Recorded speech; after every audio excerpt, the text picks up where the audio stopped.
Hello, good morning. আমি মুম্বাই থেকে সাথী। আজকে কাজ রান্না বান্না তো করবই, এমনি ঘর মোছা, ঘর ঝাড় দেওয়া, স্নান, জামা কাপড় ধোয়া সব কমপ্লিট। ধুলো তাড়াতাড়ি বেরিয়ে গেছে। আমার চাও হয়ে গেছে। এই মাছটা ফ্রিজ থেকে বার করে রেখেছিলাম, সেটা জলে ভিজিয়ে রেখেছি। আজকে মাছের কালিয়া বানাবো। এদিকে ভাত আমি বসিয়ে দিয়েছি, তো ফুটলে আবার একটু কমিয়ে দেবো। মাছ ধুয়ে মাছে নুন হলুদ মাখিয়ে দিয়েছি। থালাতে মাখালে কি সুবিধা হয়। আর এদিকে পেঁয়াজ, টমেটো, লঙ্কা এগুলি সব কেটে রেখে দিয়েছি। আর এদিকে গরম মশলাও বের করে রেখে দিয়েছি। ভাজা বসিয়ে দিয়েছি অলরেডি। এইটা এক লটে বসিয়েছি, পরে আবার মাথা আছে, মাথাগুলি পরে ভাজবো। এই যে কালকে আমার বর কালকে এমসিল এনে এগুলি লাগিয়ে দিয়েছে। এদিকে মাছ ভাজা কমপ্লিট হয়ে গেছে, এক লট বা এক ব্যাচের যেটা বলতেই পারো। আর এদিকে মাথাগুলি ভাজতে বসিয়ে দিয়েছি। মাথাগুলি হয়ে গেলে তারপরে রান্না করব বাকিটা। তো এদিকে আমার মাছ ভাজা হয়ে গেছে, এবার এটা ঢাকনাটা সরাবো।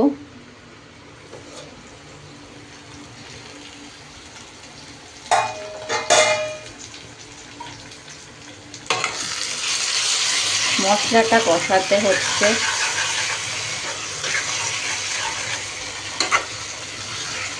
এর মধ্যে পেঁয়াজ দিয়েছি, আদা রসুন বাটা দিয়েছি, টমেটো দিয়েছি, গোটা গরম মশলা দিয়েছি ফোড়নে। আমার মাছের ঝোলে জল দিয়ে দিয়েছি ওই কষানোটাতে, তারপরে মাছগুলিও দিয়ে দিয়েছি। এখন অনেকক্ষণ ফুটবে, তারপরে গিয়ে মাছের কালিয়া হবে। ভালো করে জলটা না ফুটলে মাছের ভেতরে সব মশলাগুলিও ঢুকবে না, তো ওই জন্য বেশি করে জল দিয়েছি আমি। বেশি করে ফুটিয়ে একদম শুকিয়ে নিয়ে আসতে হবে। এই ভাবতে পারো যে আমি কেন বেশি জল দিয়েছি, তার কারণ হচ্ছে এটা আমরা দুদিন খাবো, সেই হিসাবে জলটা বেশি দিয়েছি যাতে মশলাগুলি একটু ভালো করে ঢোকে, তারপরে ভালো করে একটু কষানো টাইপের হয়, তার জন্য জলটা বেশি করে দিই। যত বেশি টানবে তত বেশি ঝোলে রং আসবে, আর তার থেকে বেশি টেস্টিও হবে। সো আমার কালিয়া রেডি। ভালো হয়েছে, ভালো হয়েছে, খুব ভালো আছে। ঠিক আছে, থ্যাংক ইউ, থ্যাংক ইউ। এখন আমি ডিম সিদ্ধ বসিয়েছি। আজকে পেটটা খারাপ বলে আর মাছ আর বের করিনি। গুলটুকের জন্য ডিম সিদ্ধ করে দেবো, আমি ডিম সিদ্ধ খাবো না। এদিকে ভাতও বসিয়ে দিয়েছি, এরপরে ডাল সিদ্ধ করব। গুলটু এই যে বসে আছে আর তার সাথে গ্রিন টি খাচ্ছে। কি দেখছে?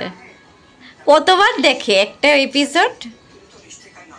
আজকে চা খাবো না, আমার পেট গরম হয়ে গেছে। তো অনেক সময় ডাক্তার বারণ করে বেশি পেট গরম হলে গরম খেতে না, তো আমি চা খাচ্ছি না ওর জন্য। আর ড্রেস চেঞ্জ করে নিয়েছি, সারা গায়ে তেল ফেল করে এঁঠো সারা জামায় লেগে গেছে, তাই বাধ্য হয়ে ড্রেস চেঞ্জ করে ফ্রেশ হয়ে নিয়ে তারপরে ভালো ড্রেস আবার পরে নিয়েছি। অলমোস্ট হয়ে গেছে, ডিমটাও হয়ে গেছে। এদিকে ডালটাকে ধুয়ে রেখেছি, পেঁয়াজ আর লঙ্কা কেটে রেখেছি। ডাল সিদ্ধতে আমরা একটু পেঁয়াজ আর লঙ্কা খাই। ভালো নেই দেখে আমি একটা ছাঁচ খেয়ে নিলাম। ছাঁচটা ঠান্ডা ঠান্ডা, শরীরের পক্ষে ভালো। চা আজকে এর জন্য আর খাইনি। এবার এখন আপন মনে বাইরের দিকে তাকিয়ে দেখি কি যে দেখছে ওই জানে। সকালে দেখি আবার একটা কি ভিডিও করে, দুটো পাখি এসে তার ভিডিও করেছে। এইসব পড়ে যাচ্ছে। এখন শরীর ভালো না, কাশছে, খ্যাকা খ্যাকা খ্যাকা করে কাশছে, ঠিক বয়স্ক দাদুদের মতো।